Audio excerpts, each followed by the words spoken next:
اب شیامہ سنگھ سبھا صاحبہ سے گزارش ہے کہ وہ تشریف لائیں. ہمارے اسٹیج پر وہ بہت ہی گمبھیر خاتون ہیں اور زندگی کے نشیب و فراز کو بڑے سلیقے سے غزل بناتی ہیں. غزل کا جو کلاسیکل روپ ہے اس کی حفاظت کرنے کی پوری کوشش کرتی ہیں. شیامہ سنگھ سبھا کے بعد جناب جوہر کانپوری اور آخر میں شبینہ ادیب صاحبہ. یہ ہے ترتیب. بہت کم ہے حضرات. دو چار اشعار آپ کی خدمت میں پیش کرتی ہوں، سماعت فرمائیں. سنے ہیں بہت دیدہ تر کیوں نہیں آتے، سنے ہیں بہت دیدہ تر کیوں نہیں آتے، سنے ہیں بہت دیدہ تر کیوں نہیں آتے، تم یاد تو آتے ہو نظر کیوں نہیں آتے. بہت اچھے شیامہ سنگھ صاحبہ، واہ واہ یاد واہ. تو آتے ہو نظر کیوں نہیں آتے، اپنوں سے خفا اس طرح کوئی نہیں ہوتا، اپنوں سے خفا اس طرح کوئی نہیں ہوتا، اپنوں سے خفا اس طرح کوئی نہیں ہوتا، کیا بات ہے تم لوٹ کے گھر کیوں نہیں آتے، کیا بات ہے تم لوٹ کے گھر کیوں نہیں آتے. ایک شعر بطور خاص.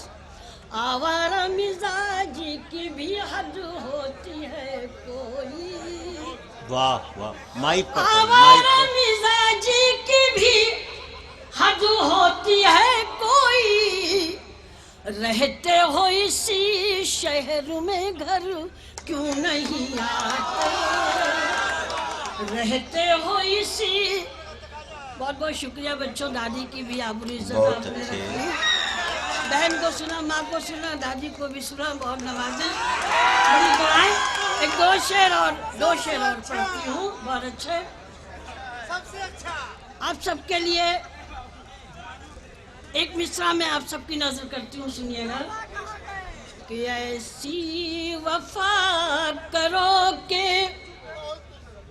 وفا بولنے لگے، ایسی وفا کرو کہ وفا بولنے لگے، مٹھی کی کنکری بھی خدا بولنے لگے، مٹھی کی کنکری بھی خدا بولنے لگے. فن پہ ریاض کیجئے لقمان کی طرح، فن پہ ریاض کیجئے لقمان کی طرح، ہے کس مرض کی خود وہ دوا بولنے لگے. بہت اچھے، واہ واہ واہ واہ. بہت بہت شکریہ. فن پہ ریاض کیجئے لقمان کی طرح، ہے کس مرض کی خود وہ دوا بولنے لگے.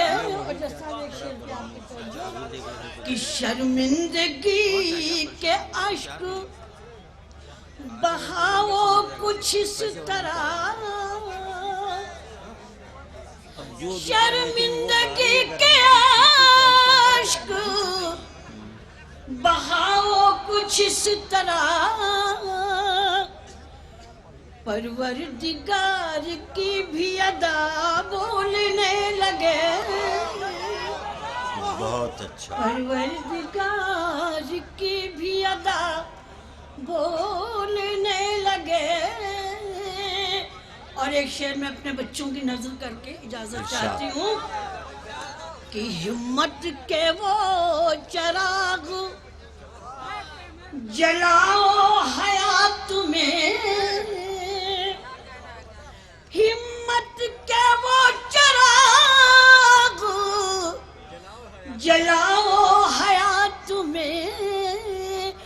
نظریں جھکا کہ جن سے ہوا بولنے لگے،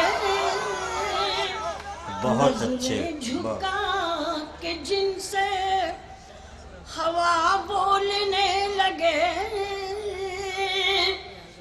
بہت اچھے، کیا کہنے ہیں۔ شیامہ سنگھ سبھا صاحبہ نے اپنی زندگی کے تجربات و مشاہدات کو اپنی غزل میں آراستہ کیا۔